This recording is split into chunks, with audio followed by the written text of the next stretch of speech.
Okay, she's giving me the head nod. Welcome back to the Graybeard Podcast. You know, we always like to have a little fun in the beginning there. We're never like right on the money, but it's all right. It's just like real world problems, right? Today with me, I have my friend John Robinson.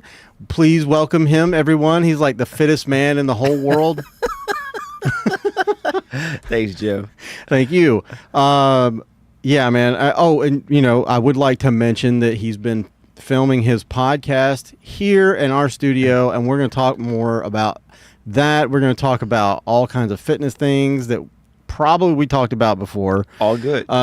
You know, but if I can remember, there was a lot of things because we just filmed. You know, Yes. which episode was that? Was that number 6, 5, 7? 6. Some. I think it's 6. Okay, 6, 7. Yeah, one of the two. Okay. But yeah, and it was a solo podcast, Yes. and you were doing a Q&A. Yes. So you had a lot of good questions from your followers and from your people that subscribe, and that was dope. I do that, and like nobody answers, so nobody leaves a question, so I don't even do that anymore. But there was a lot of questions I had about some of those things, and there's a lot. Anytime I have anybody like yourself in here, you're like my resident like expert on health, you know. So I'm like, let's get all those questions out now, and maybe we can help educate some of the people that are out there, because it's become health and wellness. You know, it has become more.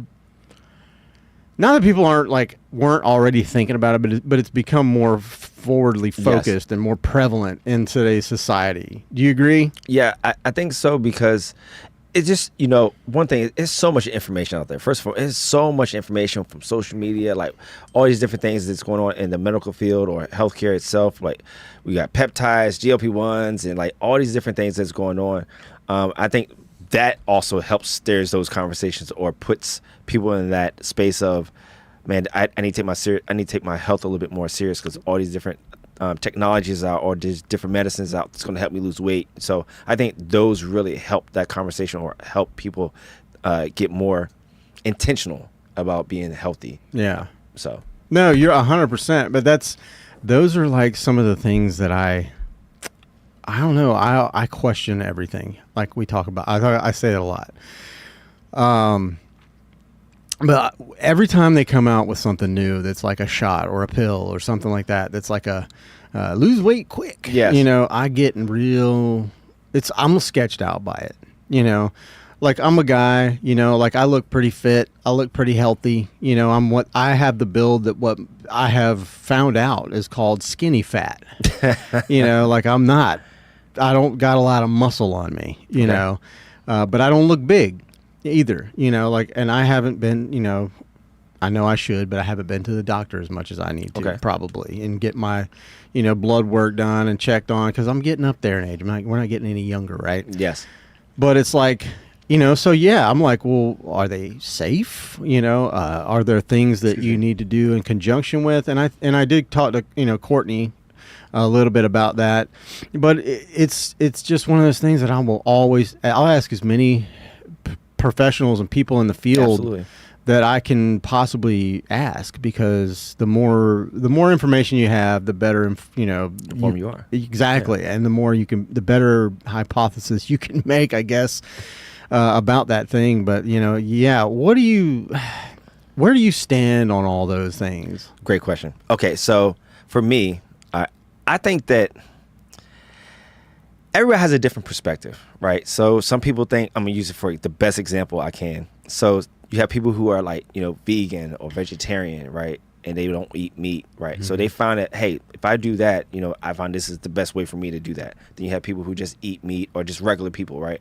So I think that, using that as an example, they're going to do what they feel what's best for them, because that's all they know, mm-hmm. right? And then you have people who just eat meat, just eat regular, whatever. So you have one perspective and this perspective. So it's not saying that this vegetarians, they're wrong. They just found what works best for them. We as meat eaters, or, you know, carnivores, we're not wrong. We just find what works best for them. So I think there's so many different lanes out there. It's just which lane is best for you, mm-hmm. right? So, and people go to that lane and they stay in that lane. The other caveat to that is, And this, I think there's a lot of misinformation too, because just because a person's a vegan, and again, this is just the context, for example, just because a person's vegan doesn't mean just because we're carnivores, they're wrong. They just find what works best for them. Right. So I'm trying to use that as an example, so it kind of answer that question. I kind of get what you're saying there. Like, I mean, but like as far as what are they called? GLP-1s? Yes. Is that what they call? Like, I don't even know what that stands for, but I'm trying to memorize the acronym for I can't remember. There's all these like medical acronyms. I feel so dumb when I hear them, or especially if I say them and I don't know what I'm talking about. I don't want to come off as like a jackass, but I definitely don't want to mislead people ever. That's why I question everything. Yes. Because if I don't know about something, I'm going to ask either someone like yourself, or I'm going to, I would prefer to ask you in person or someone Yes. like you in person than go to Google. Or ask ChatGPT, because it's not 100% of the time, but those things have been wrong, or not that they're wrong, but they have been, especially Google, it's been found that it has been curated so Yes. that the people, when you look up certain topics, you only see certain narratives on those topics. Like Yes. that's been proven. Yes. So I get kind of like sketched out, and I would muchly prefer talking to someone who lives it day to day. Yes. But like, what are some of like I know we've already talked about this with like Courtney and probably you, but like what I just want to reiterate for some people, because they're becoming so popular, and it's almost like you start seeing these people and they look like they're decomposing right in front of you. But what are some of like the dangers of taking these things? So I think some of the dangers are, and when I did a podcast with Erica, the nurse practitioner. I think yes, let me have this on yes. let me use your platform. I know I want to have her in, but she's probably way too serious for me. She's a good person to talk to. Very good person. Yeah. And that's why I lean heavily on for these type of things, but it's also education for me. So to answer that question, decomposing that, like, I think the risk factors are a lot of times, and that's exactly why I always want to refer to healthcare providers, nurse practitioners, doctors, right? Because this is what they do day in, day out, see all these different patients. A lot of times that some people who don't understand peptides, they may try to purchase this stuff and use it, but what about the other things that's going on inside your body that you're not aware of? Right. How is your body going to react to, peptides or to GLP-1s? How's your body going to react to it if you don't know what's going on inside? So I think that's very important to actually get seen by your healthcare provider, what that may look like for that individual. Right. And then get educated on it, and then, maybe use the medication, the treatment medication, whatever, peptides or whatnot, to do it that way versus trying to do it, I know there's different companies out there that sell peptides and all that stuff like that, which is, to each his own. Right. Or whatnot. I'm not going to bash anybody who does it, but I would just say for the person, the recipient who's going to utilize their services, even if you do that, hey, great, but still get your blood work done, see what's going on internally. So when you do take this medication or whatnot, at least you know that internally you're good to do it. Right, you're going to be okay. And I think that goes with just about anything. Like if you start working out or start playing a sport, you should go get your physical done. Yes. And get your blood work done. That's always what that's why I don't play sports or work out a lot, like real heavy workout, because I was just like, I don't like going to the doctor. Yes. I hate it. I'm going to use that. I like that. I like that nice analogy. Before you go do this sport, go get a physical. Right. Yeah. That's a perfect analogy. So I'm going to use that for somebody who's like, hey, I'm thinking about using, testosterone or TRT or whatever. Okay, do that. But before you do that, go get your physical. Go get your lab work done. Right. So. And something I heard also, speaking about testosterone and TRT and stuff, because I'm almost 50, so I'm definitely thinking about looking into it. Okay. But I had heard some things like that. If you go to your doctor and you ask about it, and they don't ask you a series of questions first, like how much are you sleeping, how much do you work out, how much, what is your eating habits, that type. If they don't ask you at least those first 3 questions, you might want to go see. And they just go, here's your prescription. Yeah. Or they just jab you with some some testosterone. Like, you might want to go see a different doctor, because ethically they're probably not all there. Yes. I mean, what other than those three things, like nutrition, exercise, and sleep, what for someone that's like me, that's in getting up in age, and we start losing testosterone around 40? Yes. As men. Yes. And women too. They have Correct. testosterone in their body as well, and it can throw their whole shit off. All their whole body. Yes. Chemical everything can be thrown off. Start getting them hot flashes and whatnot. But like, what else? What other things should you take into consideration before starting? Like, just specifically speaking for men, before starting, like testosterone or whatever, TRT, if it's the same thing. I don't know. Well, those are the things that you can control for the most part. You're working out, sleep, and nutrition, right? So if those three things are not jiving with one another, that would you probably want to go talk to your healthcare provider, and then your doctor, he or she will have you do some labs. Based off what's going on inside the labs, are going to dictate, okay, well, you have low testosterone. Maybe start addressing, as you do address it, if all those things we just talked about, your nutrition is not good, and all that other stuff, if those controllers aren't good, there are some supplements that you can take to help. But I think that would be the first thing I would do, because I'm using me for example. I think it's probably about three or 4 months ago, I was curious about my own testosterone levels, because I've never gotten them checked. You seem fine. I'm just saying. Well, I had curiosities, because I was always feeling tired. Sometimes my weight wouldn't fluctuate if I'm trying to lose weight. So I had questions like, okay, let me eliminate all these different things. How's my nutrition? Nutrition's pretty good. I work out. I don't worry about that part. Okay, is my sleep pretty good? Okay, my sleep was sucking. Let me improve on that. All right, so I'm working on those three things, the things we can control. All right, so now I'm like, let me get seen by my doctor. Let me see what's going on, if there's something else, if my testosterone is low. So come to find my testosterone was normal. So which was good. And I remember my doctor who was here, Dr. Randall, he was like, if you decide to use supplements, I can't remember off the top of my mind what it's called, but he was like, hey, do zinc. You don't have to go out and buy all those. There's a supplement company for men. I always see it on the commercials, usually late at night. I can't remember what it's called. For hims? Maybe it's that.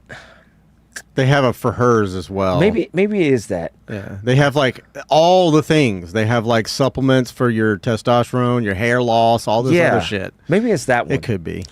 He was like, hey, you don't need to get all that stuff or whatnot. And then he was like, maybe later on in your, because at the time I just turned 45 3 or 4 weeks ago. So he was like, Happy late birthday. Oh, thank you. So, still in my early 40s. So he's like, maybe as you get older, maybe you may want to look at some form of testosterone therapy. Right. So. Huh. Yeah. I just hate going to a doctor, but I think most people. My kid is over there giving me the finger guns, like she's going to make me go.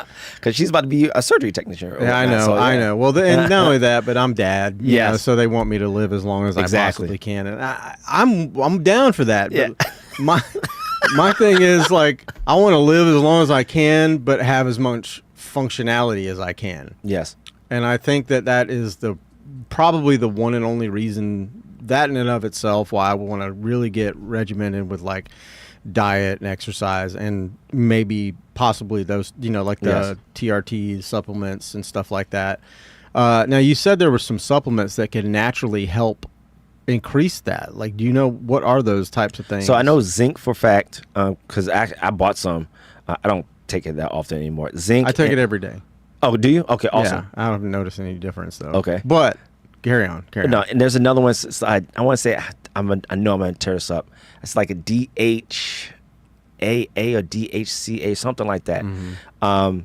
I actually purchased some of it, but I was like, after purchase, I tried it once or twice. I just threw it away.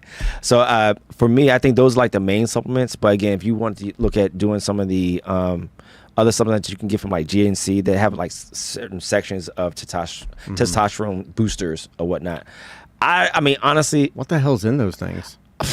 I don't even use them. Yeah, I've personally never used them. I don't think, at least to my knowledge, I don't think I have any males that have coached actually used them. Use the testosterone boosters that you get from GNC. Yeah, testosterone stuff or whatnot. Yeah, they do that, but not like the boosters. I don't know if any actually believe in them. So I think it's just like basically like legal steroids or something. Isn't testosterone basically a steroid? It is, yeah. Okay. But I think the stuff that you get over the counter is not as what's the best word I can use? I don't say regulated because that's ethical. I don't think that's right. I won't say regulated because it's not a controlled substance. Like right. you know, like because you have to get You're supposed to get subscriptions through you know your healthcare provider for correct. testosterone. But the over counter, I don't think that it's regulated, but I don't think it's to that point. So I can't think of the proper word to use. For that. But I think I'm picking up what you're laying down. Yeah. Yeah, those things kind of scare me too. Like, there's so much stuff in them GNCs that's like, what is all this stuff? You know, like, like what are you peddling over here, dude? And I mean, a part of me, and I did want to talk to you about steroid usage and stuff like that, but like, a part of me just feels like it's all those things are just like loaded with steroids or something, because you hear about like these fighters, like the MMA fighters and stuff, getting popped for steroids, and they're like, legitimately all I take is supplements. And then you come to find out, well, these supplement companies don't put it on the label, but they're putting it in there, or all these supplements are being made in a place where steroids have been like processed and they didn't like clean them properly, and just trace amounts get in there. And or they just buy something from GNC and they're thinking, oh, it's just a like a protein, but it has fucking steroids in it. Like a lot of those things and this is just hearsay, because I don't know. I've never actually looked at all the labels, but I mean, it's like one of those things that's talked about a lot. Like that happens quite frequently inside of those things. So one of the things for me, like even on my social media, like I've noticed probably the last year or two when I post, all the bodybuilding stuff, right? Great. But some people will send me a message.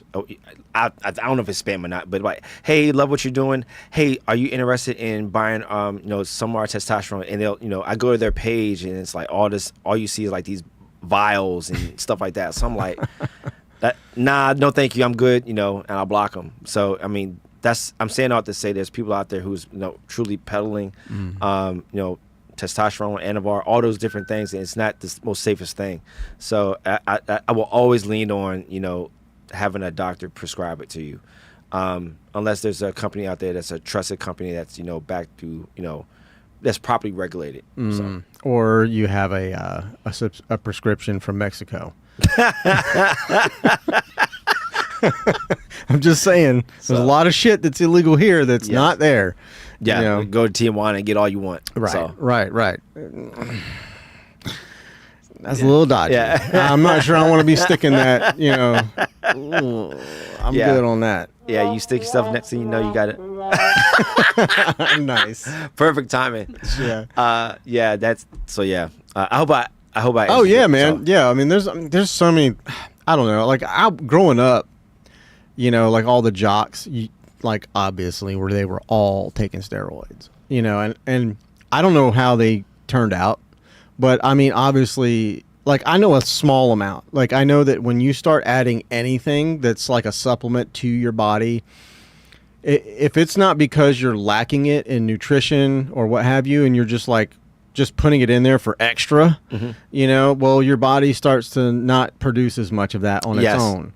So you're spot on, brother. What is that nighttime sleepy shit, that melatonin? So if you start giving your kids melatonin because they have a hard time sleeping, their body produces it less, because they're like, oh, you're going to just give it to me, So then if you stop giving the melatonin, now it's going to be impossible for them to go to sleep until their body regulates itself. Yes. So, I mean, the same thing with the steroids. It's like hormones. You're adding additional hormones, and now your body is having a hard time creating, it's not really making testosterone anymore because you're adding it in. So when you get off of those things, now you get fat, you get unhealthy, and like it's just shit starts falling apart.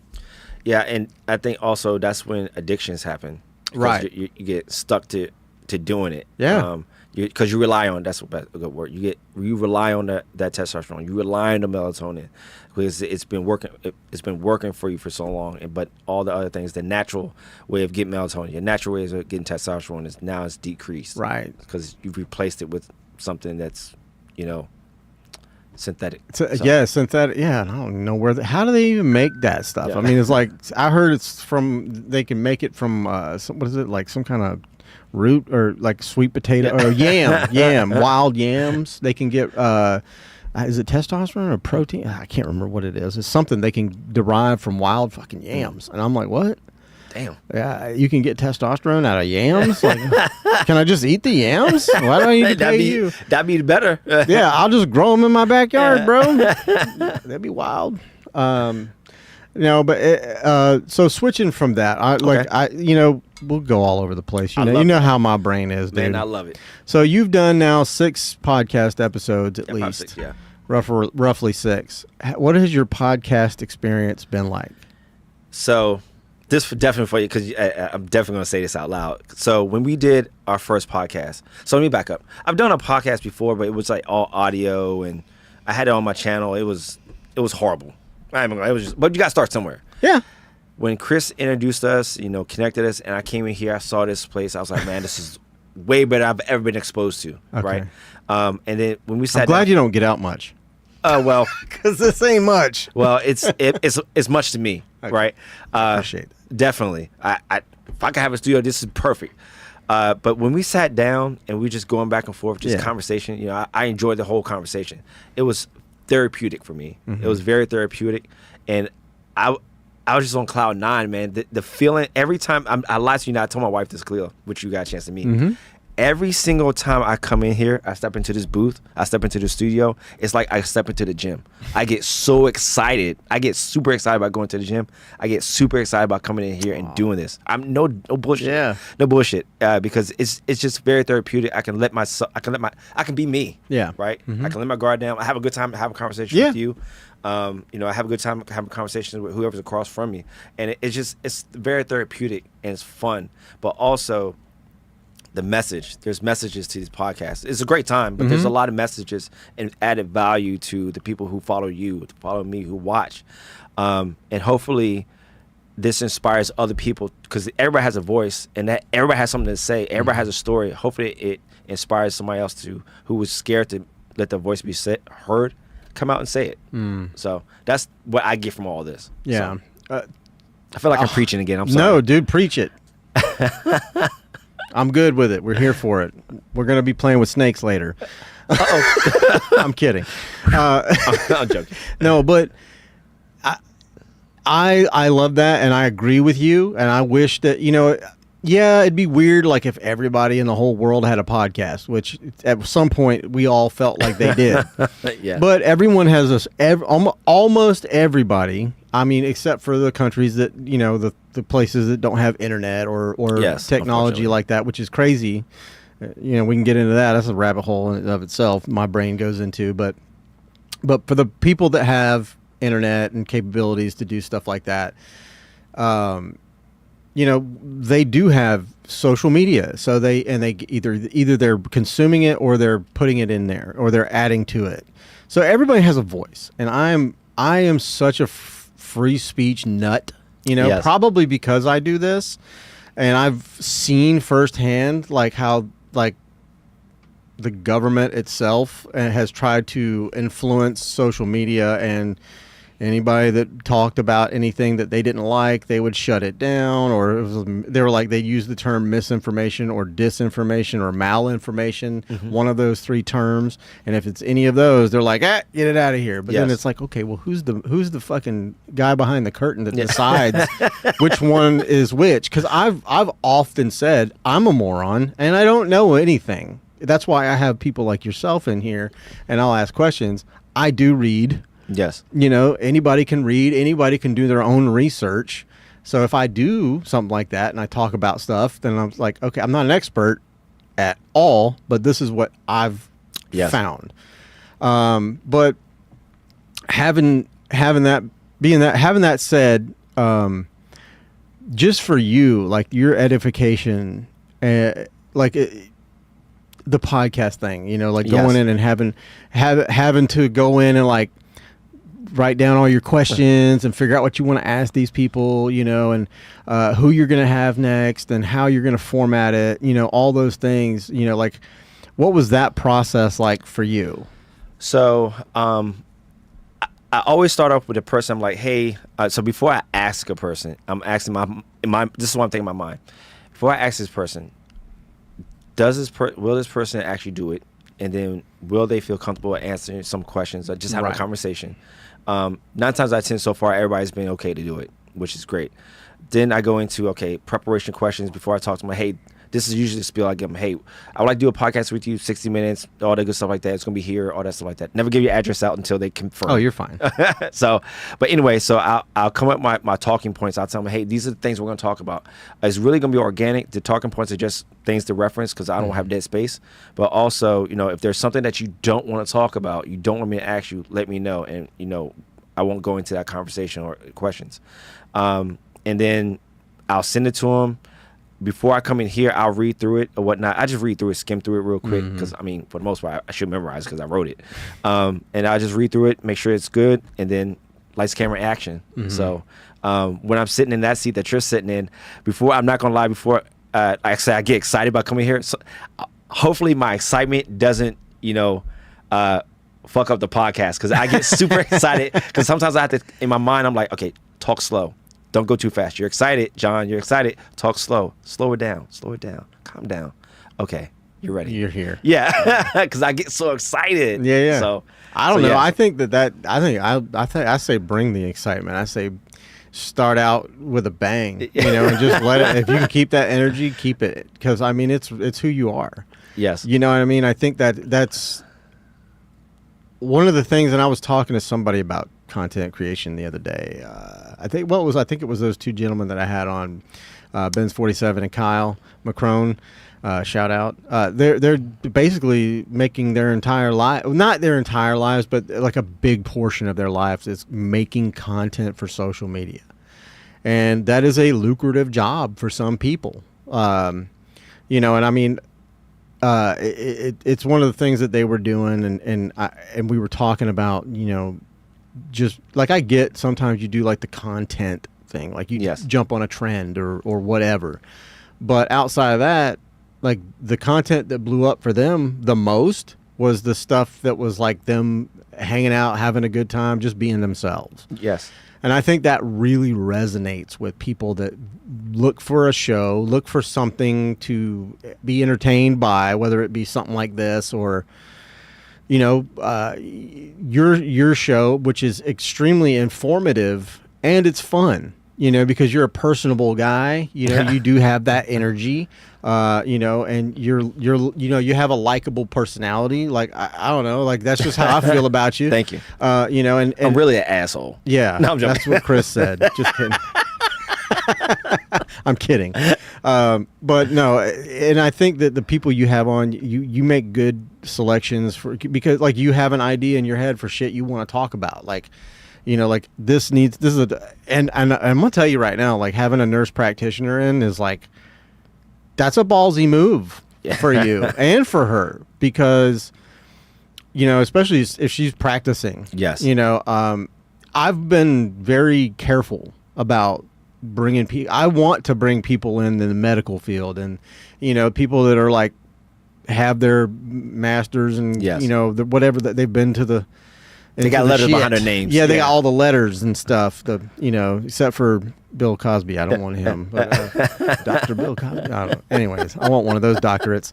They're just given to you. But no, I've always been very careful. But you did it perfectly and flawlessly, and I don't think that anyone that watched, like her, superiors or anybody would be like, I can't believe you did that. You shamed us all. Because I think you say something that's out of line, and you're like, foisted off, onto the pie, the fire. They just burn you at the stake. They're like, you're done. Your career medical is done because you did this thing in public view, and either you bashed something that they're promoting, or you talk negatively about something that they view as a positive. Whatever, and that's all it is. And that's all it could take. So I would be. Like I said, you executed that flawlessly, and I applaud you for that. Especially being able to get her on Yes. and do it, you know. But she's one of the people that you work with Team Ambition Fitness, right? Yeah. So what we did was like an affiliate. So like, you know, I refer people to her. She refers people to me. Because again, literally what we was talking about 10 minutes ago, like GLP-1s and peptides, you know, that's her specialty. I understand it, but that's her specialty. So, hey, if somebody's like, hey, you know, I'm working out and stuff like that. Hey, tell me a little bit more about peptides. This is what it is. Yeah. You want to use some, or you need some more professional guidance?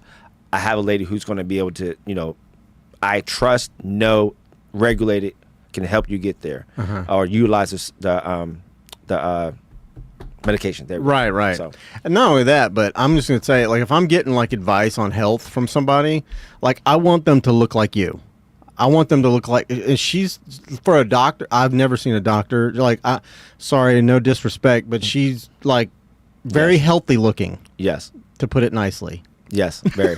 Yeah, she's very active. Yeah. And she was saying on the podcast together, you know, she's into dance. She's just she reminds me a little bit of Chris. A little bit, yeah. A little bit. You know, we'll go try different things. Yeah. Yeah, we'll try different things, right? She's just a very spontaneous person. Yeah. So shout out Erica. Awesome lady. Yeah. But yeah, I was actually, let me ask you a question. Sure. I want to go back to flip the script. If you don't mind me asking, because we talked about your last people who was on your show, you know, doing social media content. So I've seen on social media or on YouTube, whatever. I guess that's a thing now. Like, if like I think you said that they was doing, like, they record their lifestyle and what they're doing, almost like reality TV. Sure. So people subscribe to that and sit and watch that. Is that correct? And actually, there's monetary gain there for them. Wow. Okay. So it's almost. So would you say, based on what I just said, would you say that is taking the place of reality TV? Or either it can or it will be. Because I imagine it depends. I think that it's definitely for certain generations of people, for certain age groups. I definitely think that they would much prefer watching a 2-minute reel of people running around, having a good time, laughing, you know, having a few beers, and, you know, just hooping it up, you know, just have, because they're like, that's the life I want to live, you know. And then they're like, not only that, but they're also promoting the place that they're in. So they're like, oh, I can go there and have that same fun. So they then maybe go and visit that place, and now that place profits from what they're doing. Yes. So that's how they kind of benefit from that type of thing. Whether they're getting paid from them, I can't say for sure. But what I mean, but they're like, please come back and do as much of this as you want. Have as much, you know, and we'll make you guys stars of the place or whatever. So like when they show up to what is that place called? The Block Jacks. Yeah. When those two dudes show up to the Block Jacks, it's like Brad Pitt and George Clooney just showed up, you know. Wow. Yeah. The Danger Boys are in town. So I got another question for you on the caveat. Okay, well, second part of that question, because I think me and my wife had this conversation. So with, you know, we're roughly about the same age, right? So, you know, we grew up where you have movie stars, like, you don't see them all the time. So if you ever saw them out in town or somewhere, they're like, holy moly, that's, you know, a movie star. Starstruck. There you go. So now with social media, now you can see these same stars and stuff like that. Do you think that, because you have all these different followers, so let's say, you know, I'm making this up for concept. Let's say I got like 2 million followers, right? Do you think that there's no longer celebrities because you have social media? You can just see whoever you want to see as long as they post and all stuff like that. Do you think that celebrities are kind of like being phased out? Now that you have social media, you have anybody can almost be a celebrity. If I hope I no, I totally understand what you're saying, and I think that it's not that it's phasing out. I think that it's just shifting from. Because like you said, back in the day when we were growing up, we didn't have social media. We didn't have the internet. All we had was either you saw it on television on the news, or you saw it on a, you know, like the Golden Globes award ceremonies. We used to actually watch that. Now we all look at it and go, it's just a party for you to pat yourself on the back. Like, I don't care. You know, and for Will Smith to slap Chris Rock. You know, keep my motherfucking wife's name out your motherfucking mouth. That was crazy. That was nuts. And then he won an award later on. Like, what the? And he got a standing ovation. What the fuck? Anyways, but I think it's shifting, and I think it's like people are starting to see that the magic of movie stars is kind of wearing off a little bit. Like, obviously, if I saw Brad Pitt walking down Post Street, Yeah. you know, I might be like, I might go, where's fucking Brad Pitt? You know, Yes. but that's as far as it's gonna go. You know, it's almost as if, like, you know, not to shift to aliens, but like our government's been posting all this stuff about aliens and stuff, and nobody's really freaking out about it anymore. Nobody's tweaking about it. Mm-hmm. You see that everybody's just like, and you know, it's kind of the same thing with the celebrity. But I think that honestly, if I'm being completely honest, I feel like some of these internet celebrities, like the kids like Ben's 47 and Kyle McCrone, I mean, at least here locally, they can go places and people know who they are. Like they talk about going to the Shrimps game, and they'll announce that they're there on the PA system, and people will come over and get like pictures with them and stuff. And so the fact that they can reach just as many people or more than a Brad Pitt. Not only that, but they're showing like their personal stuff. You know, they're like, this is who I am, this is what I do, blah, blah, blah, blah, blah. And you know where they're at, you know? So it's like, I think that you have a more deep connection with those type of people. You know, like if you're, you know, like we were talking earlier before you started your podcast, is that like you do a really good job of showcasing your clients. Yes. You know, but I do think that the people, like I told you, at some point, maybe if you decided to put a little more John in there, you know, I think that the people would be like open to and receptive of that, because you know you're posting all these, you know, people that are having these amazing results, and then people are like, well, who is it? Who's the one behind? Like, I know they're doing the work, but like they came to you for guidance. Yes. So there are people, I mean, like some people might be like, who's the man behind the curtain? You know, like, you know what I mean? Yeah. Like that's kind of, and that makes sense. Yeah. I mean, and that's pretty much the reason why I kind of started doing the video of this podcast, is because like I was doing YouTube and all this other stuff, and I was posting on Instagram just my photos, and I would just post photos and photos and photos. And really Instagram started out, it was supposed to be for pictures only. But now it's like video everything, you know. So when it turned to that, I was like, well, you know, okay, you guys, you got to blend in with the time, you know. I don't want to be a content creator. Like, I don't want to do what Ben's and Kyle do. It's not my cup of tea. Yes. Would I like the growth? Of course. So I know just another thing that we mentioned is when you start a business, you don't realize that you are going to have to now become a social media content creator, business manager. What? Yes. And why? And how? Like, how do I even begin? You know, I was talking to somebody yesterday, and she works at a place that is pretty well world-renowned. But to look at their social media, it looks like a 90-year-old person is making their social media content. Okay? It's horrible. And it's just like, maybe we get up with the times, you know, maybe we start getting on some trends and all of these things, like, but either way, or hire somebody to do it. Yes. You know, and that's another lucrative career for these young guys, you know, and girls that are out here doing this stuff. If you know how to manipulate the camera, if you know how to make these reels and follow trends, you'll do great. Yes. Because it's going to bring business, you know. Yeah, man, you're spot on, because, you know, when you, especially nowadays, if you're a business owner, no matter what genre, no matter what industry you're in, Instagram, social media is your new commercial ad. Yeah. Yeah, I mean, this is, you know, TVs are going to, for the most part, we used to have commercials on TV, but hardly ever anybody really watches commercials. You know what the commercials are now? Scroll? No, like on Hulu or HBO Max and stuff. All the commercials, all of them. Yes. Every single one of them is a pharmaceutical medication. Every single one of them. So I'm reluctant to tell you this, but all good. No, I am. I don't want it to get out there in the world, but she's going to be happy I talked about it. It's a whole thing. 90 Day Fiance. Okay. I've recently started watching, you know, against my will, but now I'm in it. I'm in it now. Okay. Season 12. Come on. I haven't watched the rest of them. But either way, it just doesn't matter. But we've just been watching that, and it's on. You have different tiers of these streaming services. You can get like the basic tier. Yes. You're going to get all the commercials.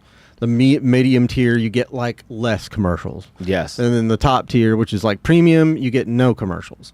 And she got the streaming service with the commercials, the basic one. Yes. So like every 30 seconds, you're getting a new damn commercial. And I swear to God, like we have seen so many pharmaceutical ads. It should be a crime. You should not be able to, in my opinion, you should not be able to run a pharmaceutical ad on television ever. But and that, to your point, and that just kind of made me think of that, because nobody watches like cable television anymore. It's all streaming. Yes. And I get that they've got to pay bills, but if your sole income is like my subscription, and then all these big pharma companies like just pumping money into your service so they can push their drugs, like that just don't sit right with me. I mean, we're one of two countries. I don't know if you know this. No, we're one of two countries that are allowed to run ads for pharmaceutical medication. I didn't know that. Yeah, us and New Zealand. And New Zealand is so regulated that it's almost nothing. It's very little. But us, dude, every single other thing that you see is a fucking pharmaceutical ad of something. Yes. And I don't know about you, but if you've ever watched them, it sounds like you're going to die if you take that medication. They don't make it sound real good at all. Well, I do remember seeing like a bunch of different medications. Like, I'm going to tear up these names. Yeah, how come you can't even just say You know them? what? I can't even think. I just remember seeing a lot of commercials for, to your point, to different medications. And even when using streaming services, when they come up with the ads, maybe I'm cheap, I guess. I haven't, purchased like the upgrade or anything like that. When I see ads, I'll watch it because I got to. But then if you get too many, I'll turn the Whole movie off. program Yeah, I just turn it off. I'm just like, too many ads. I'm losing steam to watch it. So I'm the same way. yeah. But yeah, it's creepy almost. It's like don't we want to like what happened to like furniture store commercials and like shoe store commercials? Do you remember that? Yes. Like there used to be like furniture store commercials and like shoe store commercials and like car dealership commercials. Like, they come down, you slap the car on the hood. Yes. Whatever. But it used to be like that. And I would rather see local people popping up on my Hulu and my HBO Max and on my Spotify podcast that I'm listening to. I would muchly prefer to hear local businesses around here sponsoring ads on those types of platforms. And I don't know, like I said, this is a whole rabbit hole that we just went down, but I just cool. I would much prefer to see that. I mean, whatever it may be, anything, but yes, like we were also talking about like small businesses, like I would really like to see programs from our government for small businesses. Now we're in a weird place in the government right now. I am not going to get political at all, but like it's very, it's like Trump and everybody went in there and they just threw a fucking grenade in there, and now they're in the process of picking up all the bits, and trying to figure things out, I guess, if they're even going to do that, or like, we're just going to start over? Who knows? I don't know. There are probably experts out there that will tell you they know, but nobody really knows what's going on behind them closed doors. But it's just like, so we don't know what programs are going to get funded or continue to be funded, or the funding starts back up that was shut down, so we don't know. So I know that like what I'm asking for is probably like way on the back burner. It's probably like, look, bro, we're not even thinking about that right now, but I would love to see a better program from the government to help small businesses to get either started in their business, whether it be a grant or what. I mean, if you can bail out banks so that they don't, and I know that if those banks, remember the big bank bailout, if they didn't bail them out, the economy may have crashed. Yes. You know, so I get that. It's not probably, I mean, and I'm also, that's not, I don't know, could be speaking out of turn. If my friend Bruce is watching, he might chime in. He's really smart about financial stuff. I'm probably way off base. Either way, I know that there's certain things that if the government has to like go, okay, we got to step in, because if this industry shuts down, it's going to fucking throw off the entire economy. Throw something else off. Right.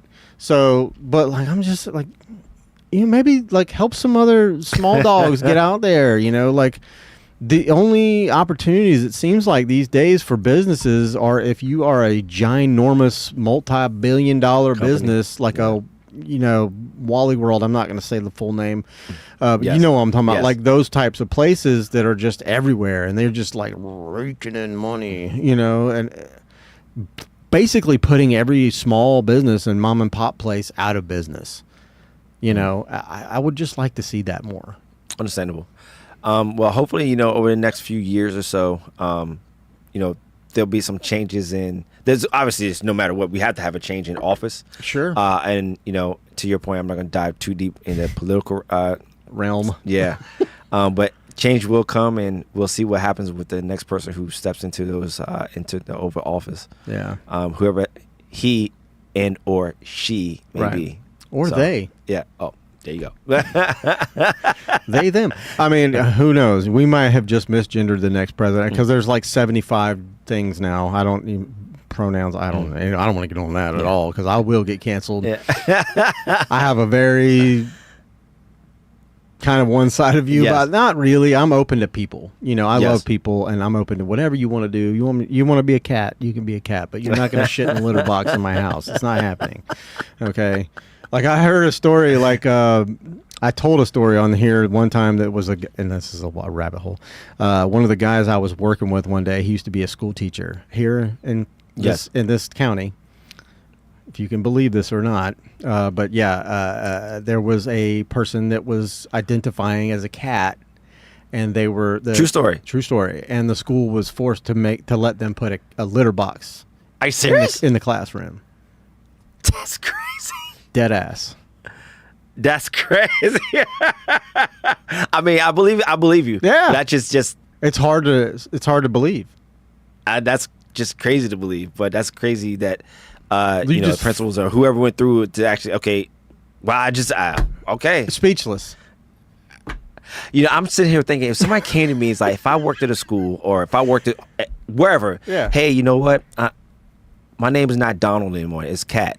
And I identify as a cat. You know, I need to have a litter box. I don't use the bathroom here. I need a litter box. I don't know what I would do with that. Yeah, I don't know. And it's just like feeding into that mental illness is like you can't feed into that. You should not be feeding into that. But like the kids are like supportive of it. It's weird. Like, because I can tell you, when I was a kid, if you brought a cat litter box in and you were, you know, my name is now Mr. Whiskers. Like, dude, I'm going to be all 13 reasons why. I'm just saying. Like I said, I fucking love people, dude. And I do not, will not, and do not ever will. I'm joking about that. I'm not going to be your 13 reasons why. But like, you know what I'm talking about with the 13 reasons? It was a show about it was a show about a girl that killed herself, and she left like notes for 13 reasons why. Whatever. It was a ridiculous show. I know you loved it. But yeah, no, I joke, man. I'm not. I would never do that. I'm not going to shame anybody or none of that stuff. But I also know that just as much as they don't want to accept my reality, like I don't have to accept their reality. Yeah. You know, I just don't have to associate with them. It's super simple. Yes. You know, like I don't have to hate them. I just don't have to. Right. You don't have to be in their life. Crowd. Yeah. You know, but I will, because they're probably nice people. You know, they're probably really nice people, and I'm a nice person. I like nice people, but. Yeah, I mean, if you're like, I gotta be right back, I gotta go take a piss, and you gotta like carry your fucking litter box outside, like I'm like, come on, dog. Yeah, it's just hearing that just funny. I couldn't even fathom it, but it just floored me. Yeah, it floored me. I was just like, I mean, especially this area, you know. But that shows you like the times they are changing, man. Big time.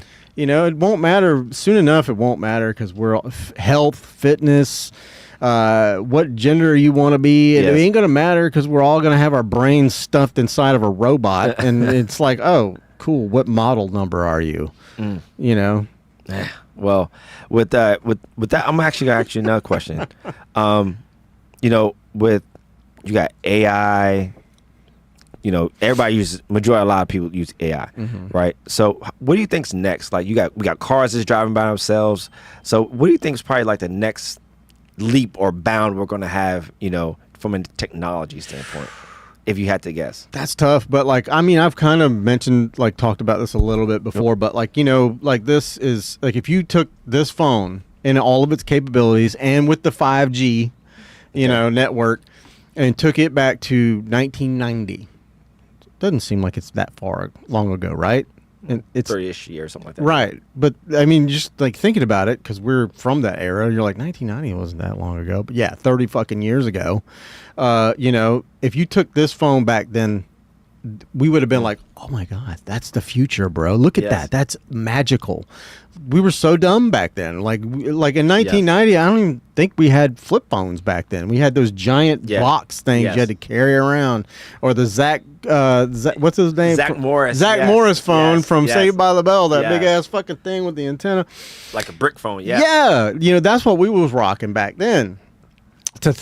To know then we can look at each other while we talk, that type of shit. And now this is going to become like the old brick Zach Morris phone. Prehistoric. Yeah, it's going to be in 20, 30 years from now, it's going to be prehistoric, and people are going to be looking at you. If you're holding a phone to your head, people are going to be looking at you going, what's that? Did you not get your implant? Yeah. Yeah, or do you not it may not be an implant. It may be like a contact lens that has a microphone, a speaker, and everything all in there, and it's got a heads-up display and augmented reality in the contact lens. So when I'm talking to you and looking at you, it'll pop up your name and your age and what your occupation is. And man, I hope we're alive to see something like that. I am not too sure I want to be alive when that happens. Honestly, I feel like when that shit happens, secrets, there's no longer going to be secrets ever again.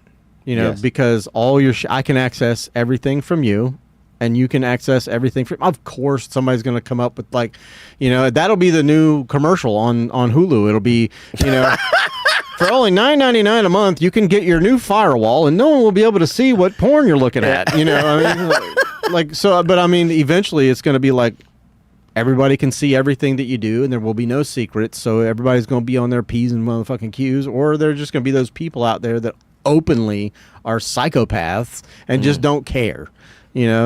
They don't care about what people think, which again, you shouldn't care what people think anyways, but there are some things that you might want to keep inside your house, inside your room. We don't need to know, but I don't know. Like I said, secrets are going to be kind of a thing in the past, like bank account numbers, your passcodes, all that stuff's going to be fucking pretty much open for everybody. Open season. I imagine that with the advent of the new technology, they'll come up with some firewall safety net to where they can't. But if you integrate AI into that, then it's like everybody's just going to be openly dumb, and AI will be thinking for us. And I don't ever want to get to the point where someone else is thinking for me. You know what I mean? This is why I question everything, and I try to teach her and all the both of my kids and anyone that I come into contact with is question everything. Don't just take the narrative. Don't just take what somebody says, whether you believe it might be true or not. Look into it. Even if it like you say you believe the Earth is flat. Okay. Yes. And you saw some really compelling evidence that make you think that it backed up your theory. Okay. Well, don't just do that. Go and look at the round earther people stuff too. Yes. Let's look at both. Yes. Which one looks more feasible and logical? And, somewhere in the middle, the truth is there. So I am very big on not just siding with one thing, but like Yes. if I see something that looks too good to be true or whatever it is, I'm like, I'll go, Yeah, question it. yeah, the little thing starts popping up over my head, and I'm like, we got to look into this. Yes. But I think that's going to be the next to your question. I think that we're going to be done with phones and like those neuro chips, Neuralinks Yes. that like Elon's working on. They're going to streamline that bitch so well that it's going to become an organic like type of technology, because they do. I believe they have like organic microchips and stuff like that are like made of like some kind of living cells and shit. So I imagine that eventually it'll be something like that they just cut a little and then just slap it, and then it just grows into, and then you never see it. You know, you never know it's there. You never see it. It integrates perfectly into your body. And now we are now supercomputers. You Wow. know? Well, if we get to that point, we probably won't be around for that. There was one thing I think to that point. There's two things I think that's one of these days it may happen in our lifetime. I think it would be kind of cool to see though. You know, one, when you talked about a chip, and that's actually something I was going to say. I wonder what it would look like, or how that would be. You know, if we were implanted with chips, because you know, some people get kidnapped, and you know, all the negative stuff, right? So to be able to find kids who get kidnapped, or you know, sex trafficking, all that stuff like that, people are implanted with a chip, and you can find them. But there was something me and my wife talked about a few months ago. I think if this happens, I don't have a Tesla, so I don't know that much about Teslas. But I'm making this up. I wonder with Tesla, right? Let's say if, you know, since it's all electronic and all stuff like that, me and my wife think that either it happens now or it's going to happen in the future, where, let's say, you know, if a cop wants to pull you over because you're speeding, the cops will be able to turn your car off. Oh, they can do it now. No way. OnStar, bro. For real? Yeah. Okay. Do you remember OnStar? Yeah, I've heard of it. They can shut your car off. No way. Mm-hmm. I mean, obviously there's a lot less cars with it now, but there were like almost all GM model cars I did not know that. had OnStar. Okay. And they could, like, you could get them to start your car if you didn't have the key. Mm-hmm. They would start it for you. No way. And if a cop was following you, they know right where you're at. They've got your GPS location in that OnStar, and they can just dial up OnStar and be like, "Hey, shut this car down." I did your not license know that. plate. And they'll just, and you're done, and pull you over to the side of the road. Wow. So if you notice, a lot of cars now don't have it. But yeah, if you're getting electric cars that are tapped into it, that have to have like 5G just so they operate properly. Yes. You know, they have to be connected to the internet at all times somehow. Yeah, you of course. Yeah, They'll just shut that shit down. Yeah. But I didn't know. Okay, so I didn't know that. I've never had a GMC. Yeah, we never had a GMC. But I didn't know OnStar did that. That's dang. Okay. Yeah. Damn. Okay. Yeah, it's crazy. You know, and I never thought about that either. But I mean, you have. I mean, you know, I can't remember what it's called, but it's like the ECU or whatever. Like a lot of cars, even older cars, it's a computer. You know, and if you know, I used to have older cars, and like the computer, the ECU, I think it's called an ECU. I don't know what it stands for, but anyways, it's like it's like just a little box, probably about the size of this box, and it just sits inside your car, and basically it's like the brains of your car. It runs out everything in there. So yeah, I mean, even with that, you know, on older cars that don't have OnStar, like, you know, they think that they were able to control, you know, certain. Let's see, while the government does not possess a remote master kill switch to shut down all private vehicles at will, they can and frequently do disable specific cars in certain situations. The methods for doing this are police and OnStar. Yep, General Motors, OnStar.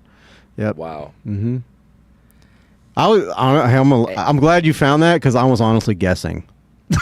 So, don't come here for information, folks. well, another thing that was really cool is, didn't know she could pull this information up. Oh yeah. So this is pretty cool. For sure too. we could do that. I could do that with your podcast if you want. Sheesh. You tell me ahead of time what websites and where you want, and I'll have it ready to roll. Awesome.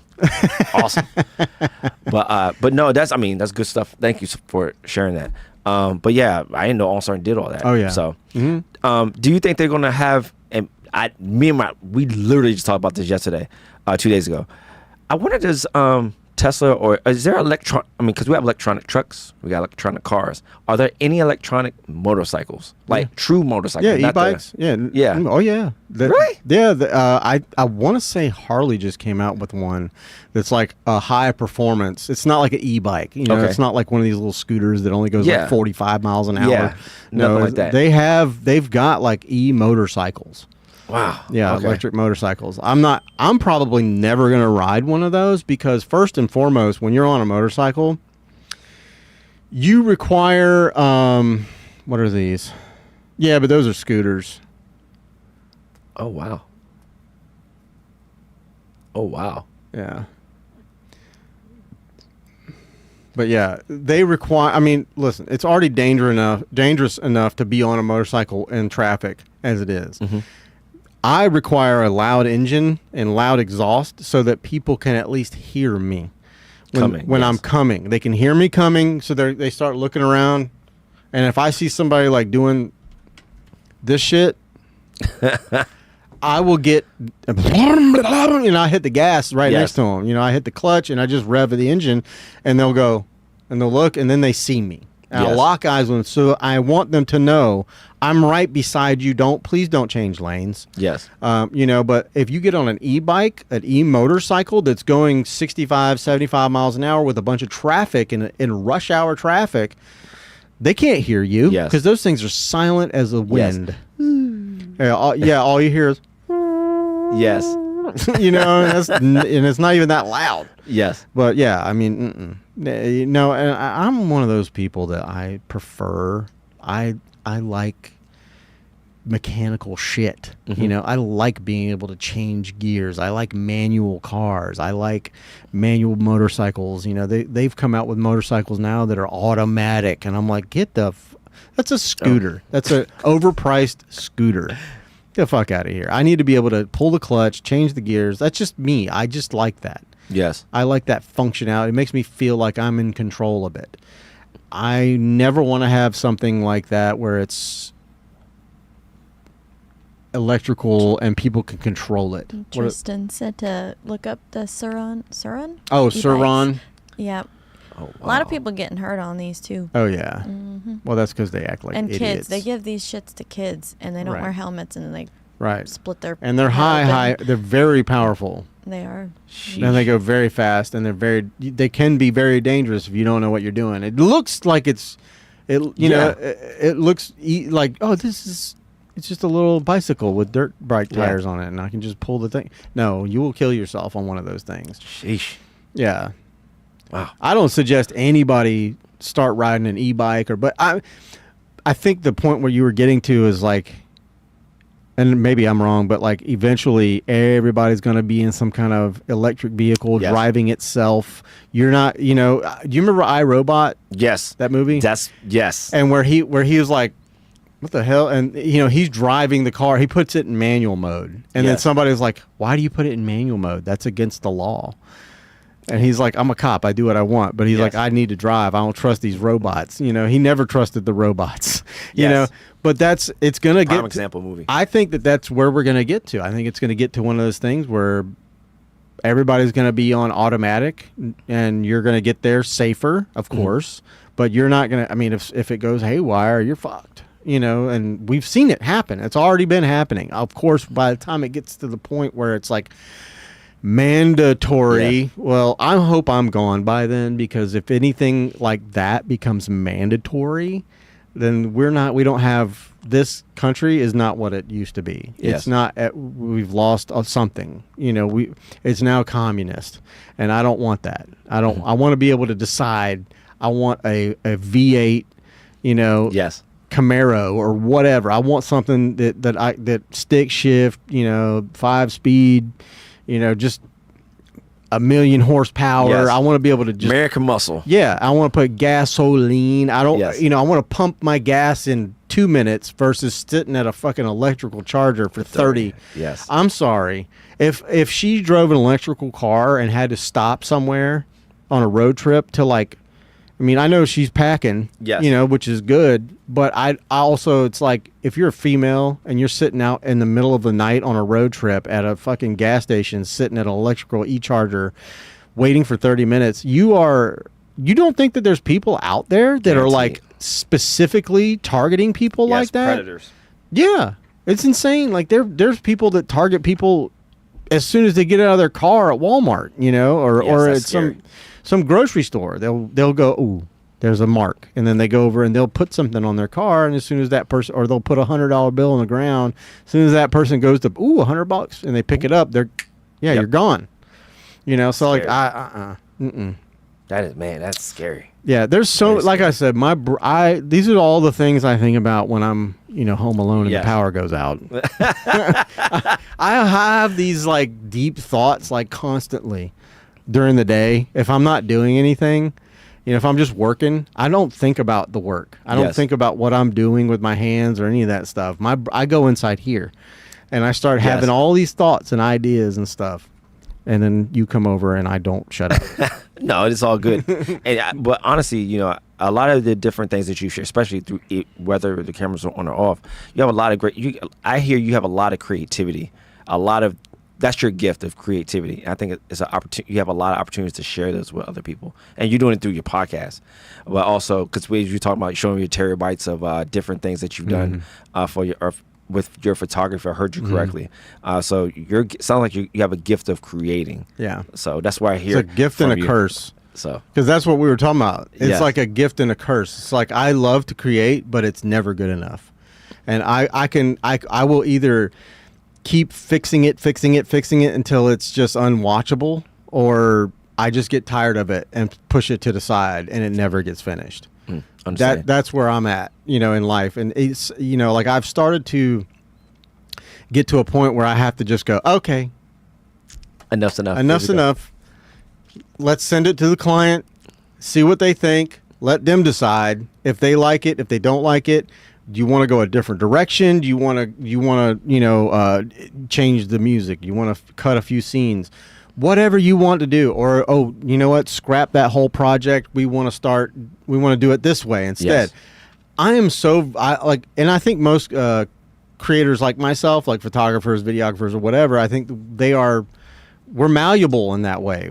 Especially, do I want to do something that I want to do? I want to create something that I want to create for you in my style. But I also understand that if it's your business, you're not going to use it if it doesn't reflect your ideals and your business. Yes. And I get that. And I would never ask anybody to do that. Like I was talking about, shout out Fantasy Tattoo. Awesome work. They do great work. Check it out. Yeah. You can see that. Anyways, we've just started I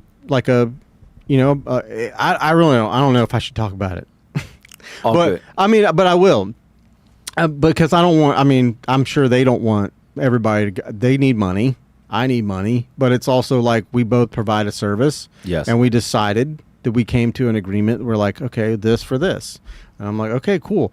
But if he did, I gave them some stuff and I was like, what do you think? I did my first little bit with them. Yes. And I said, what do you think?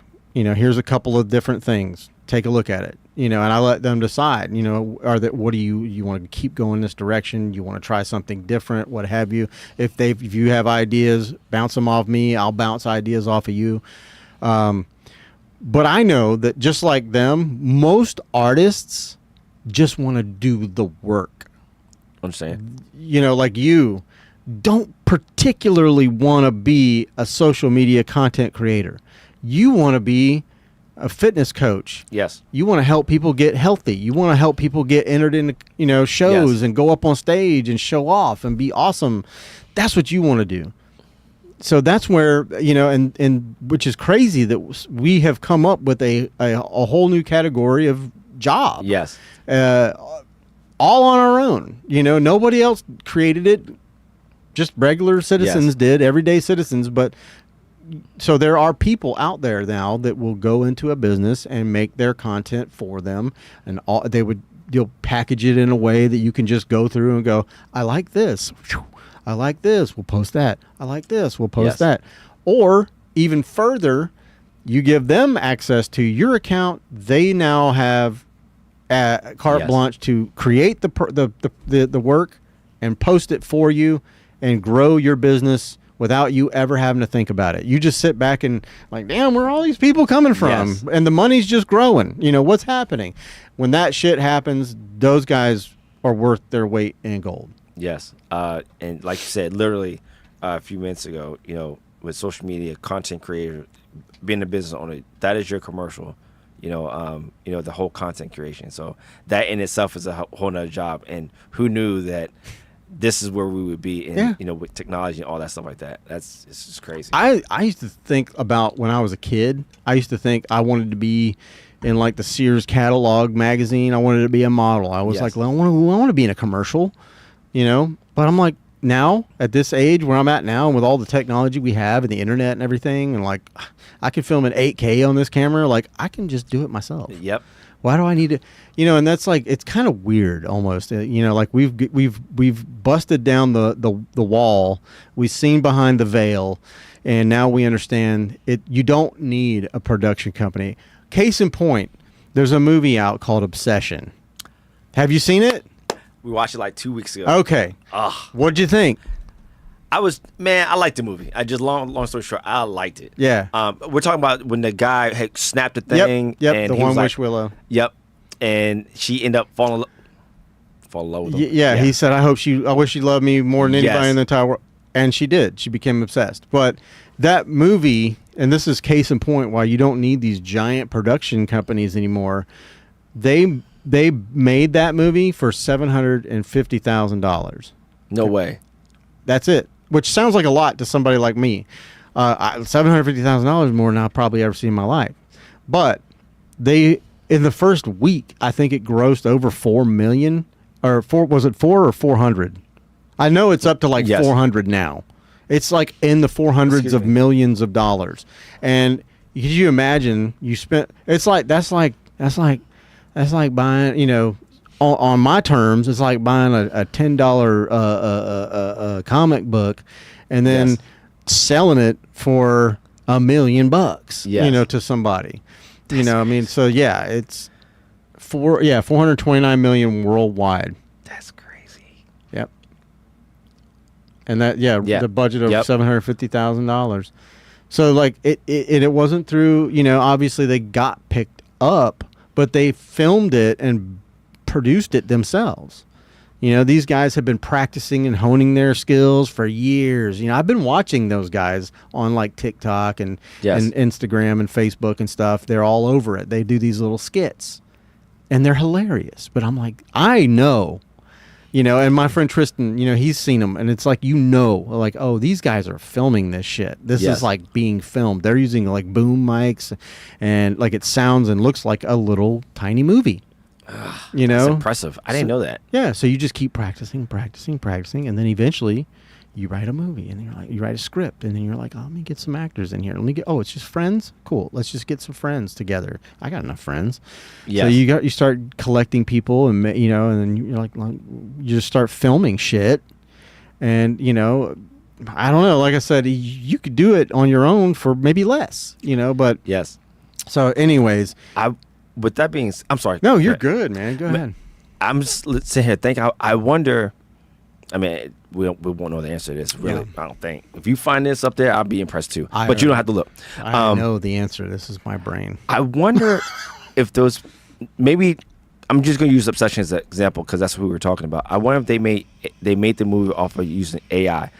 Hey, ChatGPT, create this movie about, you know, this guy and girl, whatever, and they create the movie using AI. I'm making that up. Yeah. I'm making that up. Yeah. But I wonder if that was something that is happening, does happen, or will happen. Because yes, and yes. I don't know if they did, but I know it does happen. I know it will happen, and I think it's like all the back to what we were talking about, like the allure of movie stars is going to go away because they're going to be phased out because now I can create an AI generated character that's just as cool as Brad Pitt. Sorry to pick on you, Brad. He understands. I just watched Meet Joe Black again the other day. That was a good ass movie. But you know, there's new actors popping up all the time, you know, and you just never know when they're going to pop up and be popular. So AI could come up and create a whole character that you can manipulate and have them say whatever you want and look the same throughout every stitch of the movie or whatever. You can create all of that stuff. I honestly think that's what's gonna happen, because when you scroll through social media, I mean, no matter what your feed looks like, I'm pretty sure you guys have probably seen it too, whether it's animation or what is animation, because they're making the face up. Like, I think that they're going to end up having, like, for example, we'll use Brad Pitt again. Let's say they want to come out with Ocean's 15. I don't know what numbers they're on, but let's say they want to come out Ocean's 15, but they don't use current day Brad Pitt. They use Brad Pitt from when it came out, like I think around 2000, 2003 or something. They use his face, but utilizing AI and his voice, and they make a Ocean 15. It's not the present day Brad Pitt and that crew, but it's the previous people, but they use AI to make it. I think that's what's going to end up happening too with movies. Yeah, they're not using the real people; they're using AI to make them. Right, and there's a law, like a likeness law, like they can't. And they've already been sued. Some of these companies that have done it have already been sued because they've taken people's likeness and stuff like that, and they've promoted like pharmaceuticals or whatever fucking bullshit that they're selling, and like a good case in point is like Joe Rogan gets used a shit ton, and the reason is because he has almost or at 3,000 episodes out. Available, and each one of them are 3 hours apiece. Okay, so his podcasts are. Wow. So you have to imagine if an AI generator needs as much information, as much inflection and tone, and your voice and your face, as much as it possibly can. He's got more screen time than anyone out there, so they can manipulate his voice and his face and make it look like he's saying anything ever. With ease. He's the easiest person to use. And he talks about it a lot. Whether you like Joe Rogan or not, some people are not on that, that J train, but I listen to his podcast merely because it's an OCD thing of me. Once I start something, I don't want to finish. I mean, I don't want to stop until it's done. So I'm crazy. And I'm in the 2,500s, okay? Yes. So I'm getting close, but he keeps making like 3 or 4 a week. So I'm never going to be able to be done. But it's just one of those things. And so, yes, I think that eventually these production companies that are still around that are losing business because the artists are learning that they don't need them anymore. Yes. Like, especially music. You don't need a record deal anymore because like these fucking boof ass record deals that these guys used to have back in the 80s and 70s and whatever. These what do they call them? 360 deals. Basically, you get no money. That's what happened. You remember was it TLC? Yes. You remember them guys? Yes. They got fucked. Yes. They ended up broke, and they were one of the biggest stars of the early 90s. Yes. They were huge, and they've got songs that are still played on the radio to this day that are bangers. But they got totally screwed because of their deal. They got no money. The production company got all of it. Yeah, I think I remember seeing some stuff on not just social. I think that was I think there was a documentary about it. Yeah, or something like that. Maybe on VH1 or something. But I Behind do the remember music. that. Yes. Yeah. Yeah, I remember that. Damn. Man, on VH1 behind me. Wow, dude. That was nostalgic. You just brought me back in the early 90s. Yeah. How about Talk Soup? You remember that? Yeah. With Greg Kinnear. Yeah, that was a good show. But yeah. Damn. Anyway, yeah. Yeah, no, I mean, but so now you can put out like, have you heard of the guy Oliver Anthony? I'm not familiar. He did a song called Richmond, North of Richmond, and it was like right during like, I think it was like right in the middle of COVID. Okay. Or something. And boy, let me tell you, that dude blew the fuck up. He just made a song, just him. He lives out in the middle of the woods with just him and his dog, and he's just playing an acoustic guitar and singing. And you probably heard the song, "Working All Day." Maybe I have. Whatever. That was pretty good, though. I don't know. I don't know the words, but he blew up on the internet. He just he filmed it with a fucking iPhone, okay? And he just sang. He sings so good that it sounded good through the phone. And he posted it. and it just exploded. And now he's got so much money from it. But he learned he did not need a record deal, and they were offered to him. They were like, "Ooh, we sink our teeth into that guy." They're like, "We're going to give you $70 million," and everybody, including Joe Rogan, told him, "Do not take that shit, because they're going to make 5 times as much off of you, and they will use you up like a resource. And once you are used up, they'll throw you away, and then you'll be broke. Don't do that." So he didn't. He started putting his own music out on like SoundCloud and all this other thing, and people bought it. And he's already surpassed the shit that they were trying to give him. He's already surpassed it, and all on its own. He keeps it all.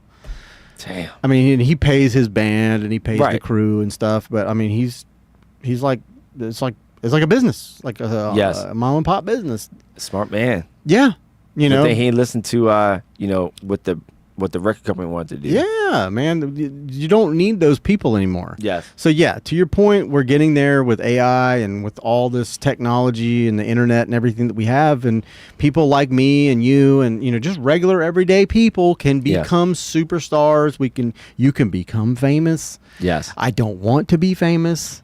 And this is the thing that I have a problem with. I created this shit, and now I have to kind of be the face for it. Yes. So now I can never shave my beard. Well, you have a perfect name for it. Yeah. So. Well, it worked. I don't know how, and it still sounds weird when I say it, but at any rate, everybody seems to like it, so it's whatever. I'll just be a bearded guy for the rest of my life. But yeah, I don't want to be famous, but I mean, obviously, I have to put my face out there. Yes. Well, fame will come. Well, it comes with as many people who keep watching your, subscribing, watching, whether it's YouTube, your Instagram, your social media platform. It's inevitable to become.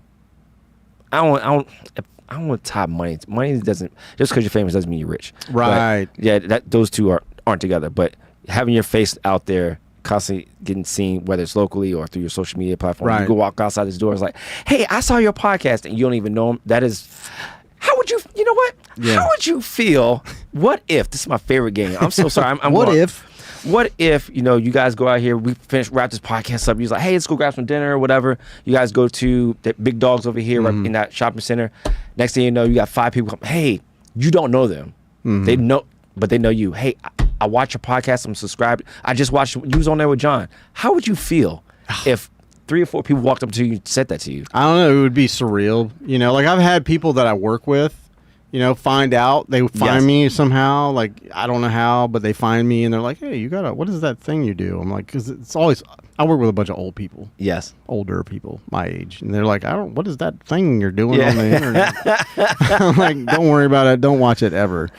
Yes. But like, if I was just out and some random person came up to me and it would be flattering, but also weird, obviously. I would still not think anything of it. I would just say thank you. I'd be very thankful. Thank you for checking it out. Please continue to watch. But I'm also nervous about some of that stuff. Okay. Because I say a lot of things. I try to keep my views as neutral as possible because back to what I said earlier, I question everything. I don't take a side. Yes. I'm pretty much Switzerland all the way around, which some people even hate that. You're not even safe in the neutral zone sometimes because if you don't stand for something, you stand for nothing. That's what some people say. Well, no, I stand for things that matter to me. I stand for protection of my kids, the people I love. That is what I stand for. Like those types of things that are in my world, in my realm, that I can control. That's I not really control, but you had the most care for. Right. Yes. I'm sorry. That's where my brain goes. But it's like, I see what's in the news. I don't try to watch a lot of it because there's so much bias on all the platforms. You got either left platforms or right platforms, and they're all like doing this shit. And I'm over here going, "You guys know you're saying the exact same fucking thing, right? Like I'm out here watching you and you're saying the same thing. It's just you hate each other because one's left and one's right. Yes. You're this and you're that, and we're all on this ball of mud spinning, hurtling through the cosmos at billions of miles of light years an hour. Like what does that? What are we even? Mm-hmm. And we're gonna fight over what? Over what? What someone thinks about me? What you called me? You misgendered me. Like fuck. I don't care. Yes. I don't care how much you have and how little I have. I don't care about that. That is my one political statement that I will make. But that is where my brain goes when it's like becoming someone that's maybe not famous, but like there's some notoriety and people start noticing you. Because you could be out and someone may disagree with something you say, even though it may be very neutral. Yes. And, there are crazy fucking people in the world. You know what I'm saying? So that's another reason I want to get this shit out of my house. And I get that. I definitely get that part. Because I don't need it, which is another reason also, like I vet everyone that I have on the show. Whether it's I talk to you for a couple weeks or, through DMs, or I look at your content, or, because you can only get so much from the content. Because to your point earlier, you only show what you need them to see. Yes. 1,000%. Yes. Yeah. You don't really put like a lot of personal stuff. So I didn't know much about you, but you had an in, Chris vouched for you, and, I love her to death. Yes. She's the homie, So, but like I said, if people have an in or something like that, but yeah, I mean, it's all of it it's a little bit scary. Yes. But it's fun. I love doing this. If I could monetize doing this, just talking, holy shit, how many conversations have I had in my life? Yes. That I never filmed. Like, I would be a billionaire just from talking. Like, get the fuck out of here. Well, and I think, also with all your different life experiences, and the different people that you're talking to, when we're having just this generic conversation, I actually, believe it or not, when I'm listening to you, there's certain things I'm learning. So it's informative. So I think what you got going on here is dope, man, to be all the way honest. I mean, I know a lot of people like to do podcasts and whatnot, but what you guys got going on here, I think is dope. And I hope to see, whatever direction you want it to go, but I hope to see it continue to grow. So, and I'm thankful that you let me bring people in here to, to do a podcast. To your point, I'm happy to help. I will never ever bring anybody here. If they can't come to my house, I would not bring them to your house. There you go. You know what I mean? No, if there's anybody I trust, I know I trust you. Yeah. So. But yeah, it's just well, thank you for saying that too, by the way. I do hope that both of our little adventures, I hope they continue to grow. Yes. And to evolve, and who knows, but I'm excited about what the future is bringing. I'm not really like I said, I don't really do this for any kind of clout or anything, but it has been the fun part for me is like the reception that people give me has been great. Yes. Like I've gotten a lot of great comments. People have been reaching out to me left and right, and it's almost overwhelming a bit, like when you get and I'm easily overwhelmed. Okay. Like I get 4 or 5 DMs from 4 or 5 different people about coming on the show. I'm like, yes. I freak out a little bit, but, it's very it's very, I don't know what's the word. It makes me happy. Yes. It does. It's like, oh, cool. People are starting to watch, and that's, I guess, what's the point of making something if you don't want them to watch it? Yes. Like, no, I want them to watch it. I want them to see you. or whoever's sitting across from me. Yes. That's what I've always tried to say is like, this is your show, even though I've fucking ran my mouth most of it. But you did interview me quite a bit. Yes. Yeah, I just like that, just ask, because I'm very curious too, to know some of your thoughts on certain things, your viewpoints. Yeah. And obviously your experiences. When we talked about, how would you feel if somebody asked you like, hey, about your podcast and whatnot, your podcasting. Last week, actually, for me, like, you don't see who looks at you, right? You can't tell unless they like or engage on your social media. Those aren't people you could tell who's looking at you. So I was actually at a gym here in Florida. I live in Florida, in Fleming Island. And very vague. We were in Florida? There's a friend of mine. I hadn't seen him probably like 2 years or so. He's in the Navy. He was in San Diego, so he's home visiting. Long story short, I was like, "Hey man, how you been?" Just playing small catch up. He's like, "Yeah man, so I see you doing podcasting." I was like, "For real? How'd you know?" And I'm like, "He's not. We don't communicate like that all the time. It's just like hi and bye." And he was like, "Yeah, I see you doing podcasts and whatnot, man. I appreciate you watching and tuning in." But at the back of my mind, like, how did you know that? Yeah, I ask. So well, I mean, I didn't ask him, but I guess he's seeing what I'm doing. So I say all to say you just never know who's watching. And sure. You never know who's watching, but also I'm always thinking from the positive side of things. Yeah. But how many other people's lives are you affecting or impacting in a positive way, inspiring, right? Yeah. So somebody who you have probably a bunch of subscribers, out of all those subscribers, you never know who's starting their own podcast because they're watching you. I hope so. So if I can't, I don't know. I've got this, and you probably have it too. I mean, you got kids. Yes. Ever since I've had children, I have been mentoring young people. Since my 20s, Yes. I've been in my job. There's been young men, young women that have come and asked me advice or whatever, and then I give them advice, and now I'm like their mentor. Yes. And I've been trying to do that, and I've had that mentor mentality my whole life, kind of, and it's also kind of a drawback, when I talk to some people, they don't want to be given a solution sometimes to a problem. Just shut up and listen. So that's one of my biggest flaws. That's one of my biggest red flags. I know it, and I'm working on it because I am a fixer, and I think that's a very male trait as well.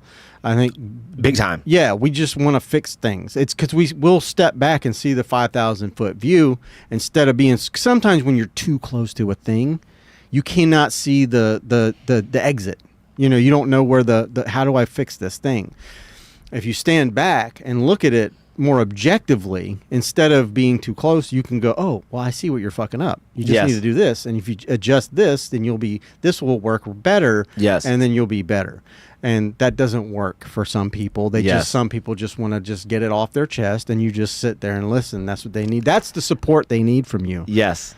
Right? That's I learned that in marriage, and I said that to every single person, more so definitely females.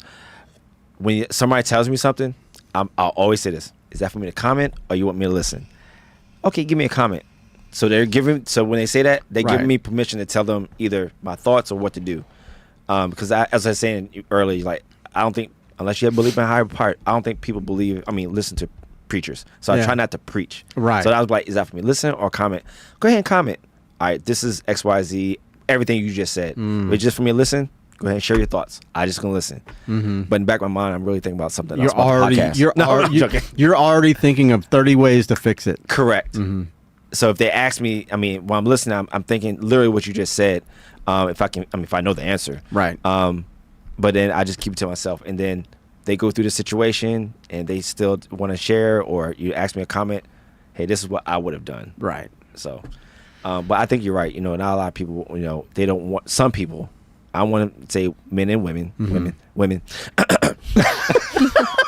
They don't want you to fix it. They just want you to listen or whatnot to get off their chest. It's true. It's not anything sexist, dude. It's not. It's just, it is what it is, because most men, I can't say all, but most men it's in our DNA. Yes. We are very, A is A and B is B.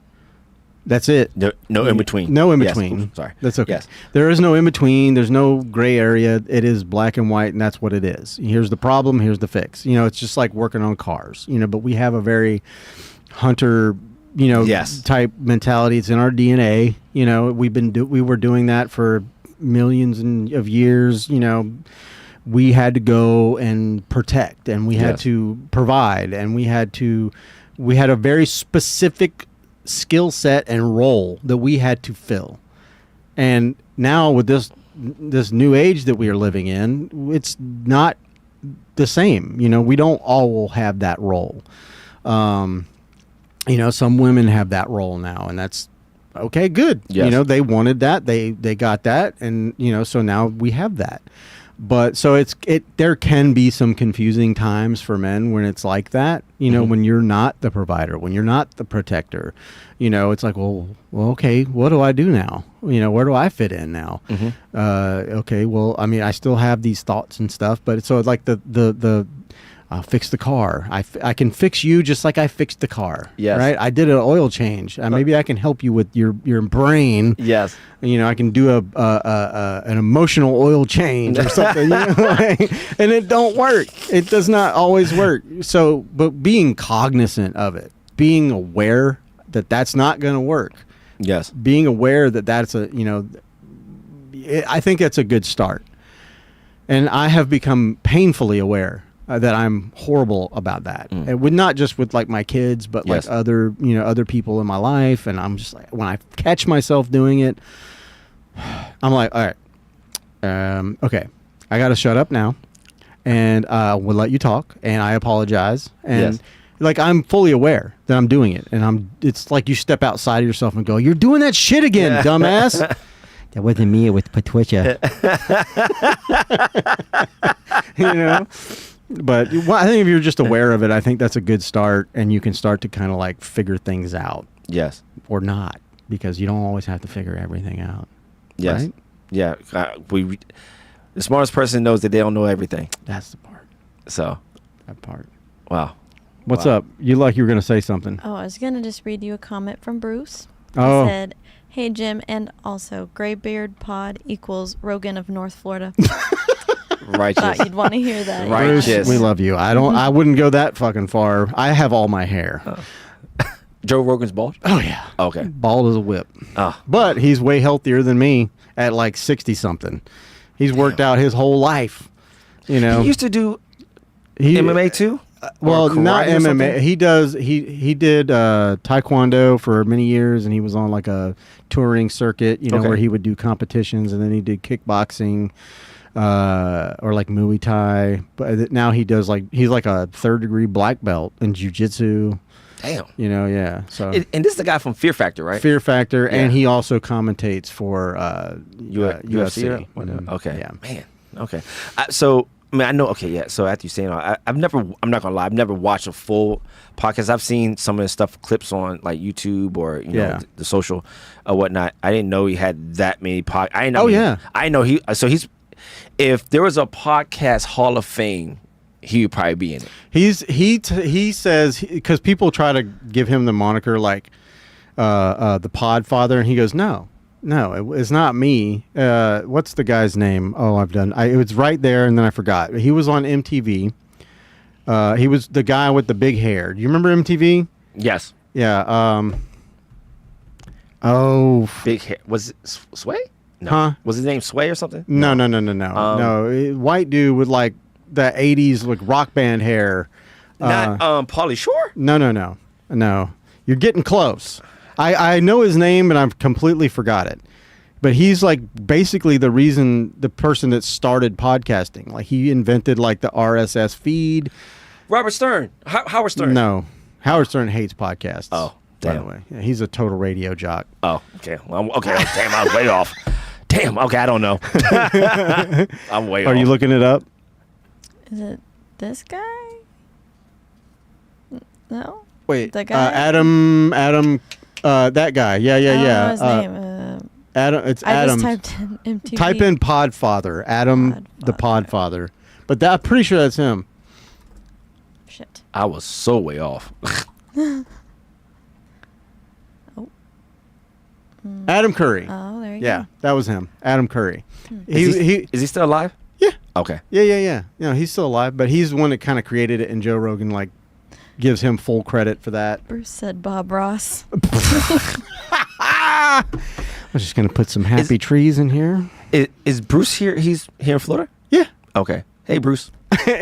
Yeah, Bruce. He's been on a couple of, at least twice. Okay. And he just went on my friend Connor's podcast for like the 3rd time, I think. Remember I told you my financial team? Oh, yep. That's him. Gotcha. Shout out Align Money Mastery. If you want to get your money right, hit them up. Awesome. So that's my little 5-second ad read. I'll send the bill, Bruce.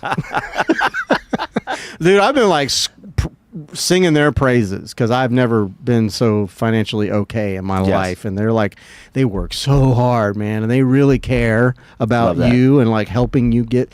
I often compare him and you together a lot because like how you are about fitness and health, he is about your money and wealth. It's insane how the parallels between the two of you, because a lot of shit you say about like health and wellness is like some of the same stuff I hear out of him about, you know, money. Like your money and wealth. Like it's so funny, and it's all about being like as healthy monetarily and healthy physically as you possibly can be. And it's like, show some restraint, you know, stop, you know, put the bad thing down, stop buying the bad thing, you know, keep your money, keep your health, you know, live longer, live better. It's the same kind of vein, you know. Correct. Like, so I think, no, honestly, it is. It's maybe two different industries, but the same principles, right? Same methodologies, or not methodologies,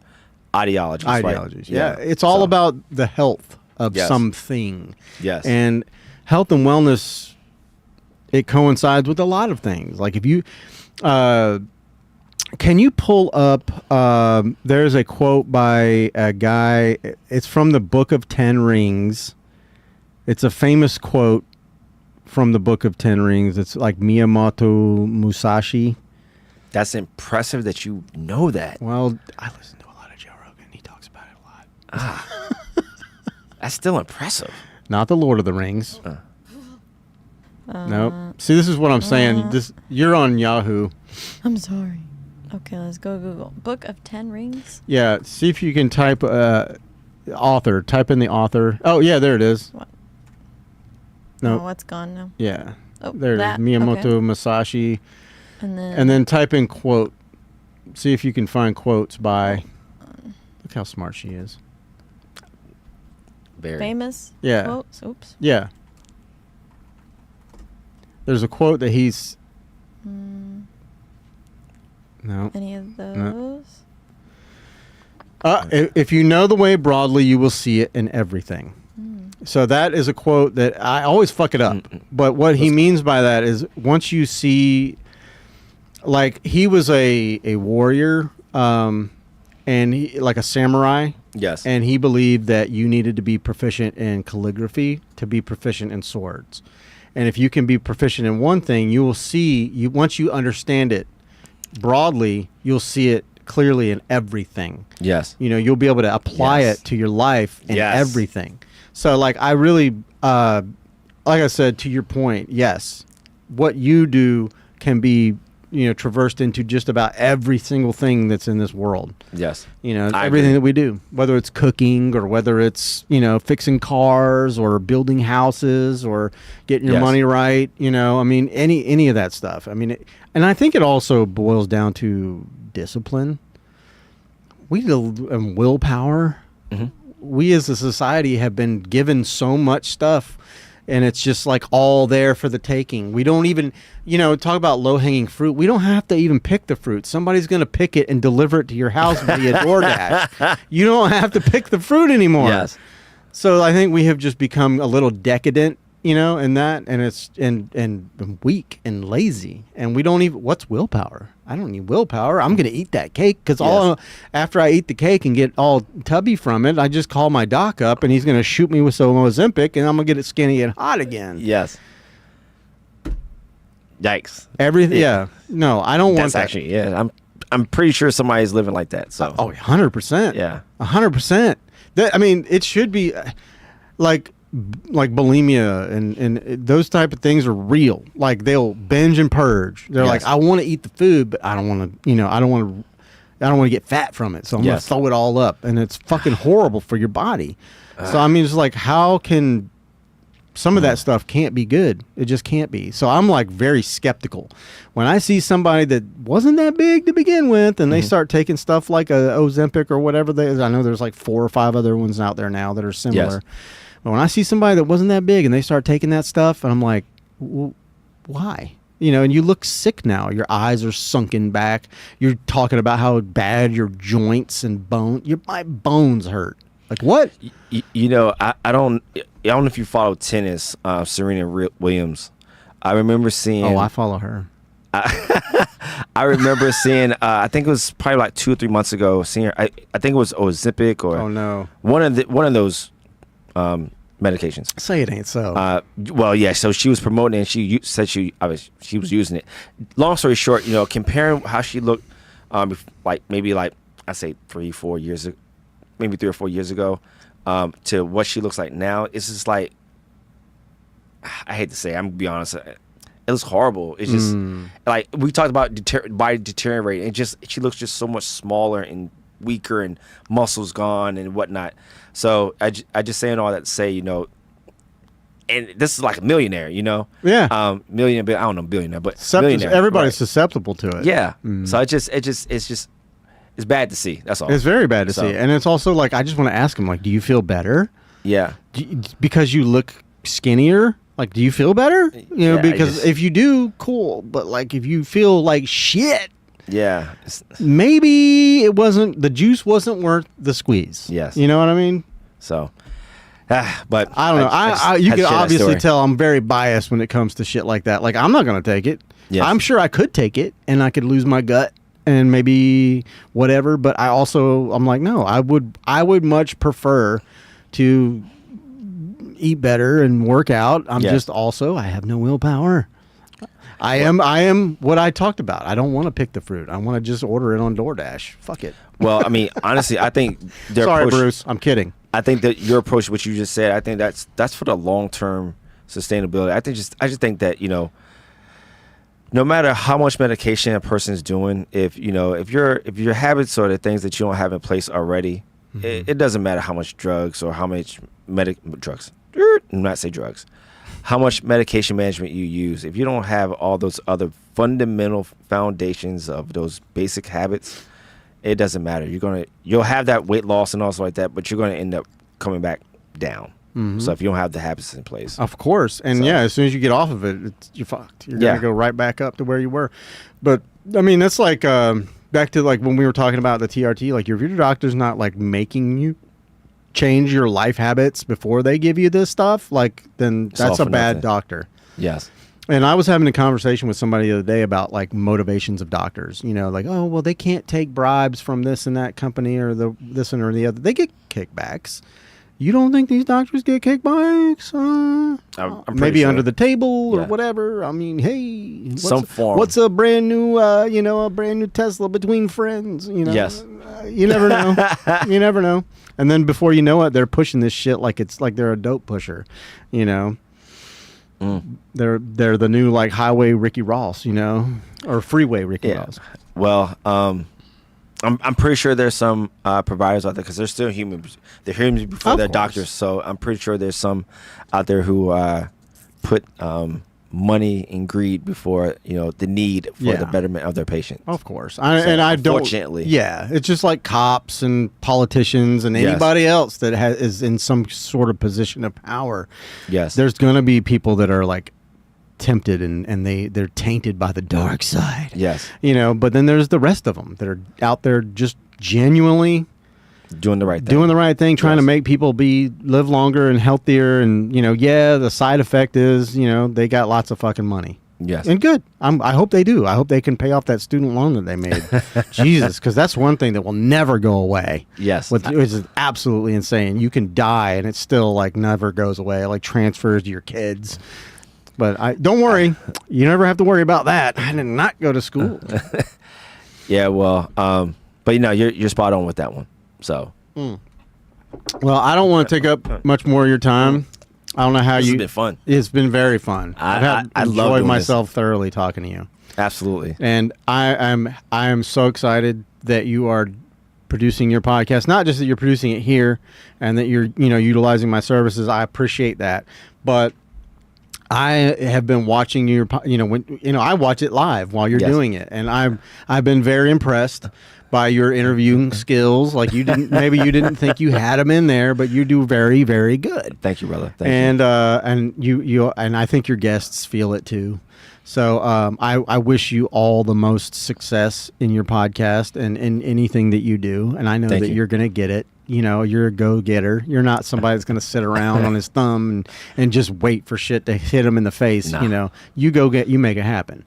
And I appreciate and applaud that about you. So absolutely. Thank you so much. Absolutely, man. Well, we'll do this again. Anytime you say, hey, let's do a podcast, let me know. I will do a podcast because I love this shit, man. Absolutely. This shit is so therapeutic and it's fun. Absolutely. So where can people find your podcast currently? So right now we are on YouTube. I got to figure out how to get on Spotify. But right now we're on YouTube. I can help you with that. I will take that too. So we're on YouTube, Team Ambition Fitness LLC. You can also find us if you're on social media, preferably Instagram and or Facebook, Team Ambition Fitness. So, absolutely. Awesome. Very good, man. And you know where to find us, folks. If you're watching this on YouTube currently, just hit the subscribe button and you will never have to look for us ever again. We stream every Saturday roughly around 2:30 whenever we decide to get started. Sometimes I'm a little late.